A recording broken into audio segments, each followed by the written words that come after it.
Two guys in the dark.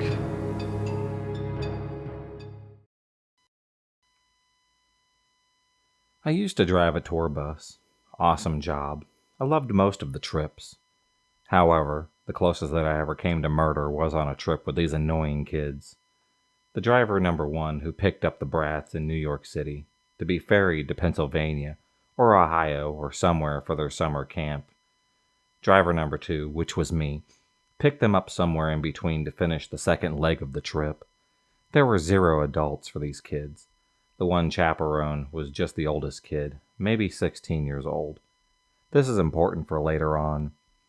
What permanently flipped a switch in my head, and I will always see red because of this, is when we were at a rest stop so that the little brats could go pee.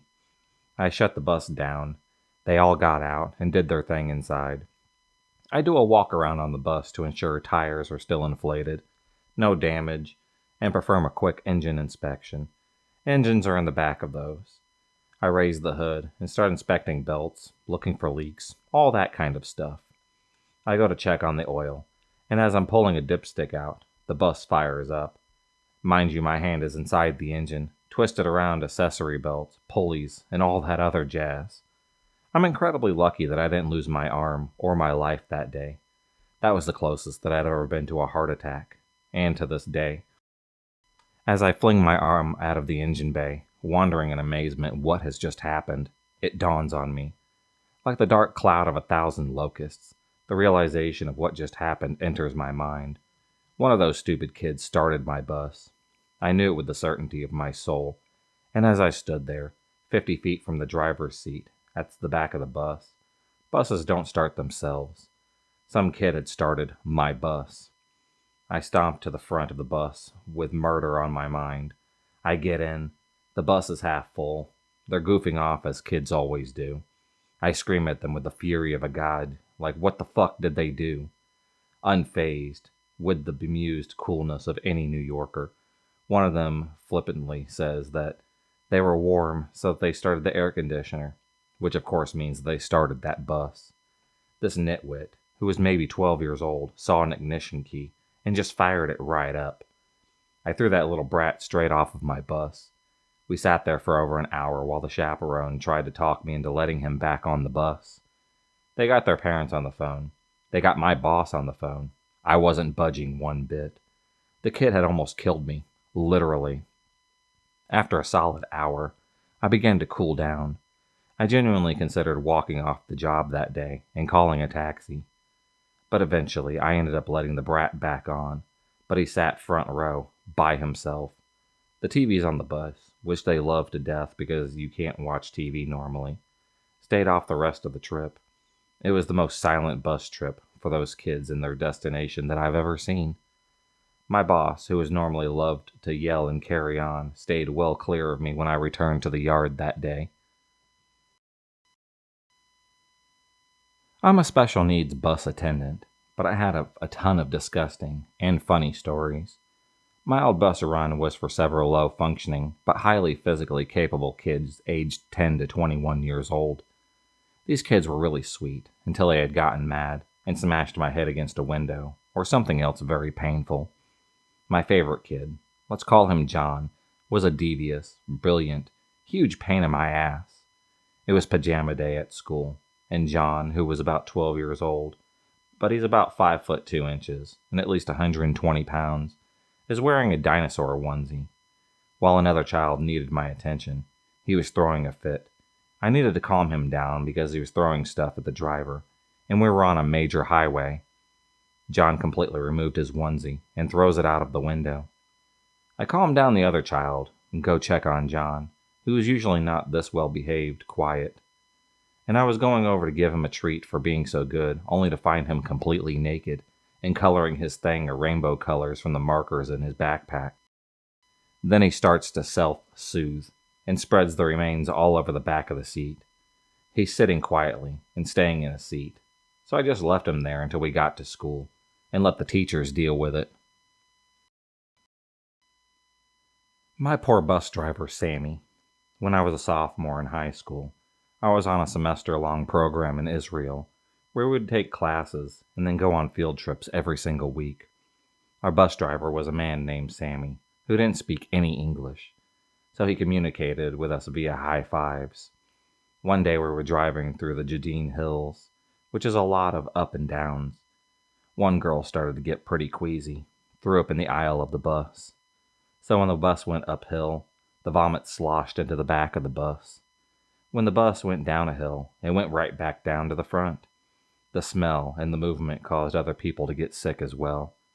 In total, probably about 10 or 12 people had puked, creating a river of vomit, flowing from the front of the bus to the back. We had to climb over the seats to get out of the bus, and poor Sammy looked way too sad.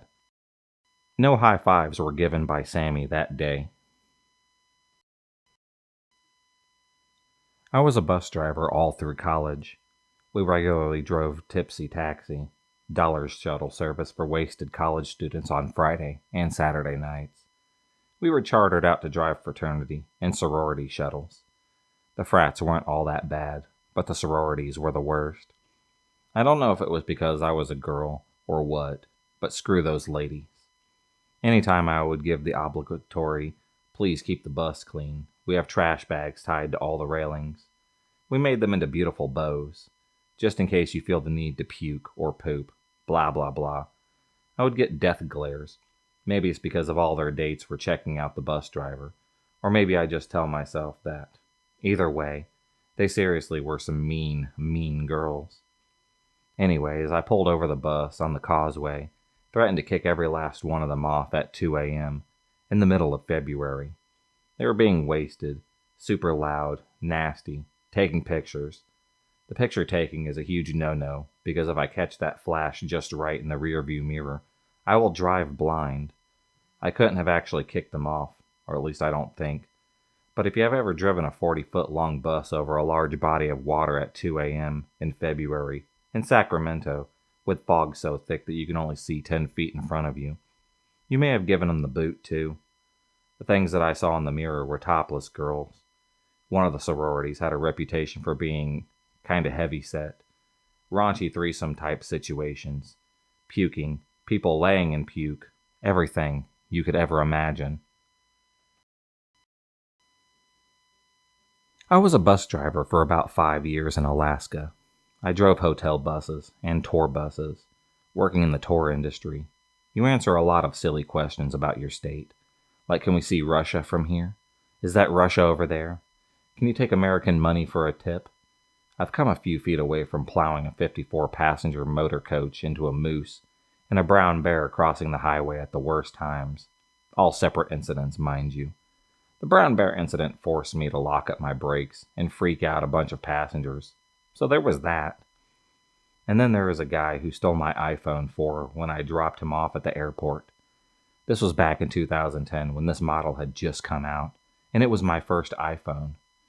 Stupidly, I left my phone in the cup holder of the driver area when I went to go offload the luggage from the back of the bus. I came back. I started driving back to the hotel, reached for my phone, and then I realized that it was not there. I looked all over for it, internally debating with myself whether I was sure enough to accuse a guest of thieving, and ended up calling the airport police. The guest, who was the only one on my bus when I dropped him off, gave me his room number that he was checking out of, and his airline information. I was able to get his name from the hotel system, pass it on to the police officer, and then got him just about to board his plane. After a short interrogation session by them, he gave up my phone, with a SIM card already thrown away. The sad part was that he had his 5-year-old kid with him. All in all, it taught me a lesson to not leave my stuff lying around like that. The school bus that I was on when I was younger. Mind you, I was a 120-pound freshman in high school. There was a senior kid, Chris, who was nearly 7 feet tall. He weighed maybe 300 pounds. A shy tuba player who would never say a word. He sat away from everyone. 2 juniors were complete idiots who sat in the back of the bus. Always gave the bus driver problems. They were prototypical bullies who just discovered what a gym was and how to lift some weights. They pestered the gentle giant, and he would never respond to them. After a whole year of torment, the bullies didn't get satisfaction from just making fun of him with their words. They devised a new plan. They were going to pants him on the last day of school right before he got off of the bus. The last day of school had came around. Chris got up from his seat, walked down the middle alley. One of the bullies quickly went behind him while the other watched. And right before Chris was to turn to go down the stairs, the bullies decided to pants him. Instead of pulling his pants up immediately, Chris pushed the bully into the seat cubicle, pulled his pants up, and wailed on him for what felt like 30 seconds.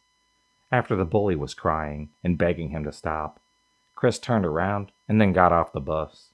The bus driver didn't do anything. I was the last one off of that bus, and when I got up there, all she said was, "It was about time he did something." I was a bus driver at my university for 3 years until I had graduated. Here is the highlight reel. A trashed man who was around 60 years old tried to get on my bus by banging on the door at a stoplight. And when I refused to let him in, repeatedly he started calling me the N-word. I'm white, by the way. One of our bus lines went up off campus, so it was really common for silly freshmen to board by mistake and get trapped for maybe about 45 minutes to an hour. One of these times, it triggered a fight between a couple. They broke up before we made it back on campus. People would regularly vomit on the bus and not say anything to me. One of the other bus drivers got pulled over because he flipped off a student that walked out right in front of him. If you enjoyed this video, please subscribe, like, and hit the bell for notifications on future videos and become a stalker of the night. And I'll see you next time.